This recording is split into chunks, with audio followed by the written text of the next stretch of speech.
to somehow look towards the future, because we heard a bit from the policy, regulatory, industrial, market perspectives at the beginning.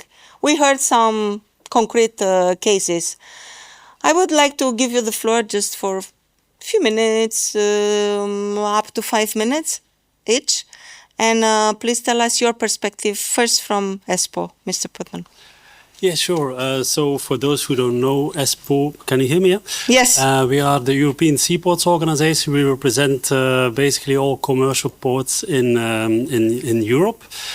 And actually, I was announced as the energy guy from ESPO, and there's a good reason why this post has been created only, let's say, a year ago. Before that, it was like part of sustainable development, energy, yes, important, but not that important. And actually, the ports start to realize a couple of years ago that energy is becoming more and more important. The role of ports in the energy transition specifically has been becoming very important. And ports were energy hubs for a very long time, but more fossil energy hubs.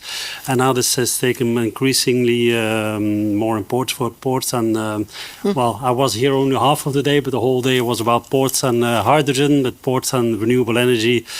And CO2 management, etc. So ports are very important in that. Important for us to know is that every port is different because especially policymakers, they tend to invent solutions that say one size fits all, but that's absolutely not the place, not in its place here for ports, because ports are they depend on geography. Some have a lot of space, and I understand Valencia still has quite some space, but there are other ports who cannot expand and who are dealing with the increasing competition. If you really look at energy, if you look at offshore wind, if you look at military mobility, you have to make a choice at a certain moment in time. That also means that some ports will not play such a big role in the energy transition, and others, of course, they will. And a number of them will, of course, try to combine all of that. I think that's, I will leave it here for now, because I'm afraid to be a bit repetitive. But I'll leave it to my colleague, probably, to have her views. Thank you. And I think it was a very interesting perspective, especially from the energy, like you said, from the energy side, and the importance of the ports in the energy transition ultimately. We have a clean hydrogen mission in the mission innovation, but we also have the shipping one. So let's hear from the shipping. Since the clean hydrogen one Can you push the, it'll become red. Yeah, now. Since the clean hydrogen one doesn't seem to be here right now, I'll move forward with the shipping mission. But I think I'm going to take a bit of a zoomed out approach. So I officially work for the Global Maritime Forum that sits on the Secretariat for the Zero Emission Shipping Mission, which, for those that don't know, sits under Mission Innovation, which is a global initiative focused on research, development, and basically creating attractiveness of zero and near zero fuels for different kinds of industries. So the mission sits under that, and we generally have quite a broad scope, including ports, fuels, ships, and really taking a cross-value chain approach when we look at commercially viable zero-emission shipping by 2030, making sure that the vessels are able to operate on zero-emission fuels, hydrogen being one of those fuels. So over the past couple of years, we've really focused on sharing knowledge, creating safety frameworks, finance scoping for the transition, which has been quite a heavy topic today, and port fuel analysis, and trying to see, you know, which ports are maybe best situated for different kinds of fuels and the demand and supply of those ports. And much like a colleague mentioned earlier from Deloitte, they have a hydrogen observatory. We have something called the Green Corridors Hub, which is essentially the one-stop shop for anything green corridors related, what's going on, which corridors are most relevant, which ones have launched, maybe which ones have essentially died over the years as things have progressed. So I think looking ahead, our focus as the mission, you know, we've been talking about it a lot this year, and I think we've kind of finalized a strategy, let's say, for the next 5 years, and we're really looking at deployment and financing of green corridors, the development of safety standards, especially with the uptake of these new alternative fuels, market pathways for zero-emission fuels generally, and what that might look like, and investment de-risking, whether that be in the EU or across the globe, ensuring a just and equitable transition as we move forward. So generally, shipping is at a critical juncture point. In many cases, the technology exists. Today was actually my first time witnessing a pilot in person, up front, close and personal. We do a lot of reports on pilots and demonstration projects, but I think being on the ground is something very different. And I think the complex challenge will remain scaling up. The feasibility gaps that still persist include high costs, the offtake agreements that need to be signed, regulatory fragmentation that still exists, and misaligned investment timelines. So I think there is still a lot of work to do, but naturally, some will take more of a wait and see approach, and others will be first movers, jumping the gun, as soon as they can. So I'm going to leave it there, and I think we can have an interesting discussion. Thank you. When we build these invitations, I think it was about availability. But just to set the record straight, Clean Mission Hydrogen is also in the room. We just chose to do it this way. I think the two of you here brings us the international somehow perspective also. European on your side, international on the other side, and I think I come back again at if you want the way I like to say it, at a bit of a perspective umbrella, and ask you, is there anything that we should do? Because in addition to working with every project we heard before, seeing the barriers, seeing what we need to do you see anything that we should do with all the ports? I mean, having a ports coalition, for example, on the top of my hand, working with them on a daily basis, identifying maybe something that is common to all of them. Would you see something that we should do, and maybe even with yourself, with your association? Well, of course, I mean, with Ports ESPO, we do have a number of committees, and just for Yeah, understanding, yeah. but one of which is the Energy and Blue Growth Committee, where we change know-how. And of course, we determine our position on towards the European policymakers. And of course, we also inform our members of actually what's going on. And there's a lot going on at the European level.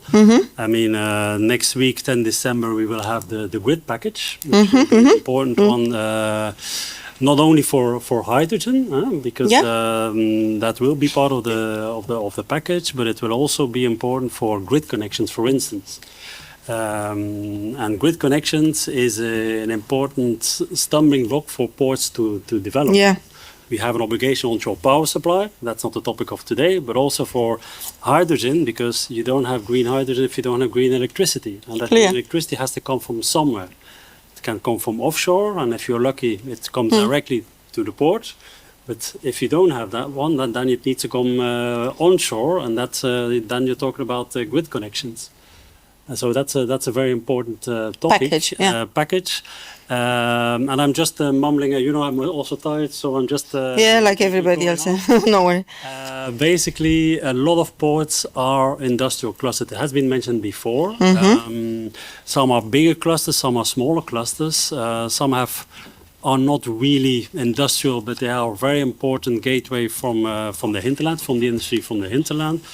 And within these clusters, ports, I mean, the ports I talk to quite frequently, they are all to try to facilitate synergies amongst the industrial players within a port area. I mean, if you talk about CO2, if you talk about excessive heat, if you talk about hydrogen production, for instance, and offtake, renewable energy within a port area. So it's an own ecosystem as such. And that brings me to one of the main barriers that we have also is permitting. One of the policy asks that we are pursuing is that we would like to have the member states point port areas as net zero acceleration valleys, where permitting is fast-tracked, where there's more flexibility on the more stringent rules. All of that because within a port area, the decarbonization potential is much bigger than in other areas. Let's put it this way. So that's just what thinking to talk about the fuels and trying to decarbonize the maritime. Of course, ports are very much willing to help, and they're really doing a lot on that front as well. But it's also true that not all ports will be able to supply all types of fuels. And that's also where it's a bit chicken and the egg. The maritime sector should make up its mind which alternative fuel it will be used, and then following that, the ports will invest where we need to invest. But on the other hand, without infrastructure, you cannot do it either. So it's a bit chicken and the egg. But from my perspective, I say, if the market demands it, ports will invest. As simple as that. And if the ports have the possibility to invest in all types of fuel, they will. And I know actually some ports do that.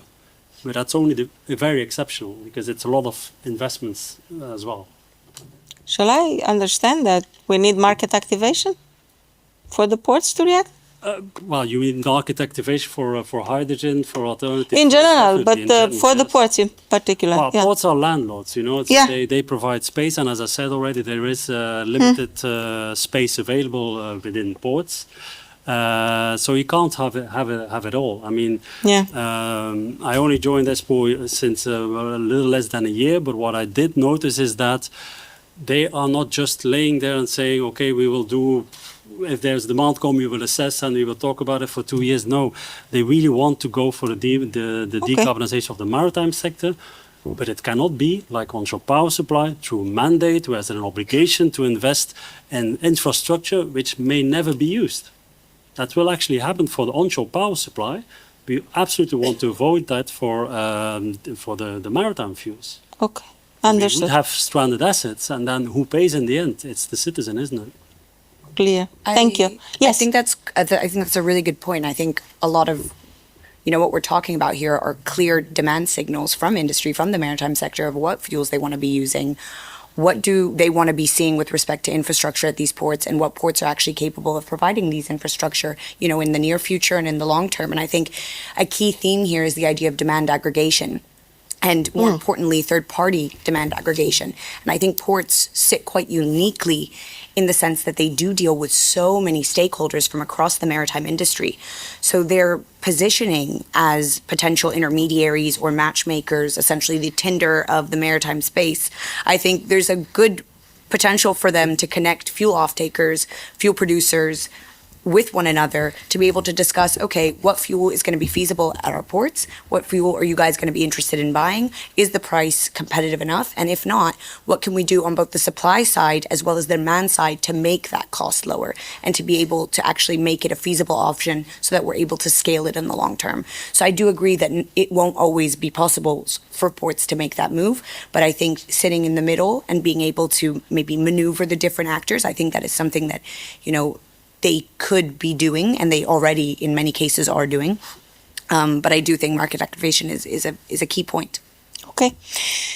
I come now with my last question. I come closer to what interests me from the joint undertaking, because we told you we would like to do a study to continue on what we did before with our colleagues in Deloitte. And if we will have to do something again, and I put the question like I put for the first panel, if we will have to do something tomorrow with a bit of public support, not for projects, but something to activate a bit what happens in the ports, what would be, in your opinion, to do first? What a question. It's very late, I know, but question, yeah. Listen, I mean, ports are doing a lot, and again, they have to make choices. And one of the things that we see is funding is absolutely crucial. And Funding. I'm sorry, I'm escaping your question a bit, to be very honest. But I just want to refer to a study that Espoo has done. It's an investment study. And the result was that the ports in Europe need 80 billion euros between 2024 and 2034 investment to upgrade the current infrastructure as number one, and secondly, to deal with the energy transition, to provide the basic infrastructure for the energy transition. We did not take into account in the study the outbreak of the Ukrainian war, because military mobility comes on top of it. And that's also the thing, ports are already doing a lot, and it keeps on adding, but somebody in the end needs to pay for it.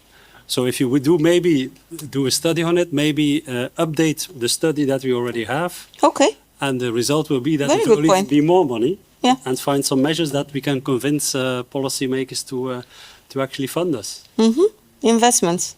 Yeah, Yes. look at the investments again. Yes? Infrastructure investment. I'm going to take a little bit of a different approach, and I'm going to say that if we're going to do something in the near term, I think it should be looking into developing countries and the potential that they have already, which we're already aware of, but making sure that they, along as we transition, that it's just and equitable and that they have equal access to the required infrastructure and technologies that are going to be needed if we're going to end up scaling hydrogen as well as hydrogen-derived fuels like e-methanol, e-ammonia, etc. And making sure that the enabling environment in these countries is created in which we consider wider climate adaptation, mitigation efforts, to ensure that they're able to reach their full potential and unlock that full potential. And I think without, the help of the global north and initiatives that already exist and ports that are already quite advanced and the lessons that can be learned from those ports and lessons that can be learned generally from first movers across the globe, I think we need to tap into those lessons for the developing countries and developing countries to be able to move forward with us in the transition so it's truly equitable. And I think if we're not able to do that, I think we will struggle down the line. Point taken. Although I have to say, we tap in a bit into the competitiveness of our industry. So Yeah, but Yes. if I may just react on that one, I mean, I got also a clear message from our members that, and you can see it, ACER published it, what is it, hydrogen monitoring report or something 2 days the ago. regulators, yeah. Yeah, the ACER, the The agency for regulators, yeah. for energy regulators indeed, and the result is that the hydrogen projects are not developing at the pace they should be developing. So clearly import will be an absolute necessity next to local production as well. And I fully agree. I mean, and there are a number of ports investing in countries like Namibia, for instance, on projects, but you still need to get to organize the full value chain, which is not easy, which is a costly process. But we actually, as ports, we are actually looking into that together with, of course, a number of partners. That's very clear. Now, if I may, since I have the microphone anyway, if you think about funding, and there's a cost-sharing mechanism in the for international H2 corridors, and that's in the 10E, I think. What is not included today is import terminals and hinterland links. That cannot be part of that's not considered as being part of the cost-sharing mechanism between different countries. And that's again a policy ask from us that is actually included, because it's huge investment, and without these investments you won't be able to create that missing link, let's say. Just making some. Took a lot of notes. publicity. We still have to talk to our powers, if I can say that, to see what it is in the remit of us from an innovation point of view that we could still do. Yes. Anything still to add? Otherwise, really last opportunity for this very long day. No? Thank you. Then I would like to thank you very much. I hope we collected a lot. I look at Lionel, myself, clearly took a lot of notes. We'll go back to our private member, Hydrogen Europe, to the Commission, to Dor, Thorsten from DigiMove, that is also drafting port strategy you heard this morning. So we'll bring again everybody around the table, which is what we do, the partnership. And we'll see what we can do on a very short term to a bit stimulate again the ports in implementing hydrogen in their transition, if I could say that. Supporting, not stimulating. They are stimulated enough, I understood. Yes. Thank you very much. And thank you to the organizing. Thank you, Jorge, my angel, for supporting me for this afternoon, which was not easy. And yes, thank you, everybody. Thank you to the Port of Valencia, to the Fundación for hosting us. And I think it was another very, very, I would say, full of ideas day. I will not call only the session in this afternoon, but I think also I learned a lot myself today. And let's try to do it again in the future. Thank you very much. Thank you.